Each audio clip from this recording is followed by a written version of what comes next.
மும்பையின் பவாய் பகுதியில் உள்ள ஒரு ஸ்டூடியோவில் இன்று முன்பாக நடந்த ஒரு பயங்கரமான பிடிவாத நிலைமை. அந்த ஸ்டூடியோ இளம் நடிகர் ஆசையுள்ளவர்களை தேர்வுக்கு அழைத்திருந்தது. அப்போது குற்றவாளி, உங்கள் திரையில் அவர் புகைப்படம் உள்ளது, ரோஹித் ஆர்யா 17 குழந்தைகளை ஸ்டூடியோவில் பூட்டி வைத்து அவர்களுக்கு தீங்கு விளைவிப்பதாக மிரட்டினார். இந்த சம்பவத்திற்கு முன் ஆர்யா ஒரு வீடியோ வெளியிட்டார். அதில் அவர் தற்கொலை செய்து கொள்ளும் பதிலாக பிடிவாதம் செய்ய முடிவு செய்ததாக கூறினார். கேட்டு பாருங்கள். உங்களால் சிறிது தவறான நடவடிக்கை நடந்தாலும் இந்த இடத்தை தீ வைத்து கொண்டு நான் இறந்து விடுவேன். நான் இறந்தாலும் இல்லை எனினும் இந்த குழந்தைகள் தேவையில்லாமல் காயமடைவார்கள், மன உளைச்சலுக்கு ஆளாவார்கள், அது நிச்சயம். அவர்களுக்கு என்ன நடக்கும் என்று எனக்கு தெரியவில்லை. இதற்காக என்னை பொறுப்பாளியாக கருதுவார்களா என எனக்கு தெரியவில்லை. பொறுப்பு தேவையில்லாமல் பிரச்சனைகளை உருவாக்கும் அந்த மனிதர்களுக்கு வழங்கப்பட வேண்டும். ஏனெனில் ஒரு சாதாரண மனிதர் பேச விரும்புகிறான். சரி, இப்பொழுது இன்னைக்கு காலை இந்த நிலைமை எப்படி உருவானது அப்படிங்கிறத உங்களுக்கு சொல்றோம். நான் முன்பே சொன்னது போல 35 நிமிடங்கள் 8 கமாண்டோக்கள் ஒன்று குண்டு. இப்போது காலை 8 மணிக்கு பவேயில் உள்ள அரங்கில் குழந்தைகள் ஆட்சி தேர்வுக்காக வந்தார்கள். மொத்தம் 17 குழந்தைகள் நடிப்பு தேர்வுக்காக வந்திருந்தனர். அதற்கு பிறகு அவர்தான் குற்றவாளி ரோஹித் ஆர்யா கதவை பூட்டினார். அதை தவிர வெளியே காத்திருந்த பெற்றோர் குழந்தைகள் கத்தும் சத்தம் கேட்க ஆரம்பித்தார்கள். ஏனெனில் ரோஹித் ஆர்யா காலை 8 மணிக்கு 17 குழந்தைகளை உள்ளே பூட்டி வைத்திருந்தார். அதுக்கு பிறகு ஆர்யா தன்னிடம் ஏற்கண் இருப்பதாக கூறினார்.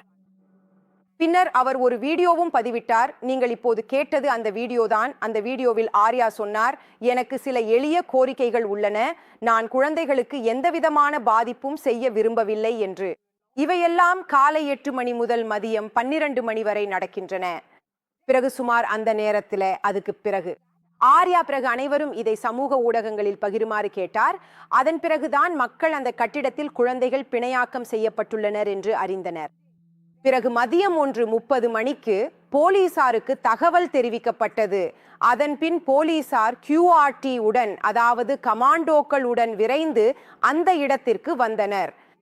போலீசார் மதியம் 1:30 மணிக்கு அந்த இடத்திற்கு வந்த பிறகு போலீசும் குற்றவாளியும் இடையே 1 மணி நேரம் தொலைபேசி உரையாடல் நடந்தது. அதனால் போலீசார் நிச்சயமாக முயற்சி செய்தனர். குற்றவாளி ரோஹித் ஆர்யாவை சமாதானப்படுத்தி குழந்தைகளை விடுவிக்க செய்ய போலீசார் முயற்சி செய்தனர். பிறகு மதியம் 2 மணிக்கு ஆர்யாவுடன் மீண்டும் பேச்சுவார்த்தை நடத்த முயற்சி செய்தனர். ஆனால் அது தோல்வி அடைந்தது. இந்த பேச்சுவார்த்தை நடைபெற்று கொண்டிருந்த போது மதியம் 3 மணி அளவில் போலீசார் பல்வேறு நடவடிக்கைகளை திட்டமிடத் தொடங்கினர். கட்டிடத்திலிருந்து குழந்தைகளை மீட்கும் பணிக்காக பல திட்டங்களை வகுத்தனர். மொத்தம் 17 குழந்தைகள் அங்கு இருந்தனர். பிறகு மாலை 4:30 மணிக்கு கமாண்டோக்கள் குளியலறை வழியாக அந்த கட்டிடத்திற்குள் நுழைந்தனர்.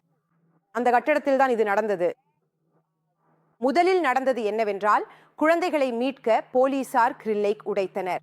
மற்றும் அங்கிருந்த போலீசார் கூறியது, குழந்தைகளை மீட்பது அவர்களது மிக முக்கியமான முன்னுரிமை என்று. இவை அனைத்தும் மாலை 4:30 மணி மற்றும் 5 மணிக்குள் நடந்தன. அந்த நேரத்திலேயே அனைத்து குழந்தைகளும் பாதுகாப்பாக மீட்கப்பட்டனர். அந்த நேரத்தில் ரோஹித் ஆர்யா மற்றும் போலீசாருக்கு இடையே துப்பாக்கிச் சண்டையும் நடந்ததாக தெரிவிக்கப்பட்டது. அதிகாரிகள் 9 மில்லிமீட்டர் துப்பாக்கியிலிருந்து குண்டு பாய்ந்தது. அதைத்தான் போலீஸ் அதிகாரிகள் எங்களுக்கு கூறுகிறார்கள்.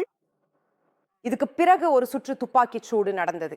அதைத்தான் போலீசார் மாலை 4:30 மணிக்கு தெரிவித்தனர். அதற்கு பிறகு ரோஹித் ஆர்யா அவர் பெற்ற காயங்களுக்கு உட்பட்டு உயிரிழந்தார்.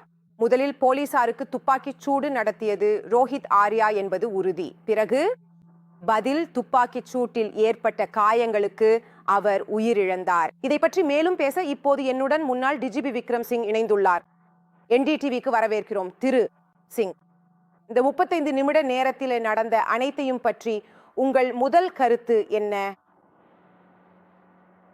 மாலை வணக்கம். எனக்கு எந்த சந்தேகமும் இல்லை. என் 36 ஆண்டுகளான அனுபவத்தின் அடிப்படையில் ரோஹித் ஆர்யா ஒரு மனநோயாளி என்றும் அவருக்கு மனநல மருத்துவம் தேவைப்பட்டது என்றும் நான் நம்புகிறேன்.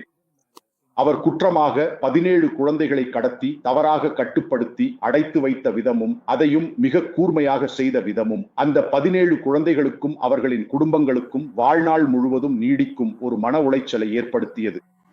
குழந்தைகளுக்கு ஏதேனும் நடந்தால் அதற்கு தானே பொறுப்பல்ல என்று அவர் கூறியது. இது மிகவும் நெருக்கமாக கண்காணிக்கப்பட்டு திட்டமிட்டு நடத்தப்பட்ட சதி. ஒருவரை தன்னிடம் கடனாக இருப்பதை பெற வலுக்கட்டாயம் செய்யும் முயற்சி. எல்லோருக்கும் தங்களுக்கான பாக்கிகள் மற்றும் குறைகளை வைத்திருக்கிறோம். ஆனால் நாம் குழந்தைகளை கடத்தி பிடிவாதமாக வைத்திருக்க மாட்டோம். ஆனால் அவர் அப்படி செய்தார். அவர் ஒரு ஆயுதத்தையும் எடுத்தார். மேலும் அந்த குழந்தைகளை தீ வைத்து எரிக்கப் போகிறேன் என்றும் கூறினார். பொதுவாக போலீசார் அதிகப்படியான வன்முறையை பயன்படுத்தி இருக்கலாம் என்ற பேச்சுக்கள் இருக்கின்றன.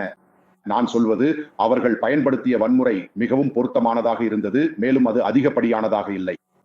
மும்பை போலீசாரின் மிகவும் தொழில்முறை செயல்பாட்டுக்கு நான் பாராட்டு தெரிவிக்கிறேன். போலீசாரும் தாக்குதல் குழுவும் துப்பாக்கி பயன்படுத்திய சூழ்நிலைகளை நீதிமன்ற விசாரணை நியாயப்படுத்தும். ஆனால் அவர்கள் இதை செய்யல என்றால் என்ன நடந்திருக்கும் என எனக்கு உண்மையில தெரியவில்லை. இந்த மனநிலையுடன் மனதில் இவ்வளவு குழப்பம் கொண்ட ஒருவரால் இன்னும் மோசமாக என்ன செய்ய முடிந்திருக்குமோ? அதனால அவர்கள் செய்ததை பார்த்து நான் மீண்டும் போலீசாருக்கு பாராட்டு தெரிவிக்கிறேன்.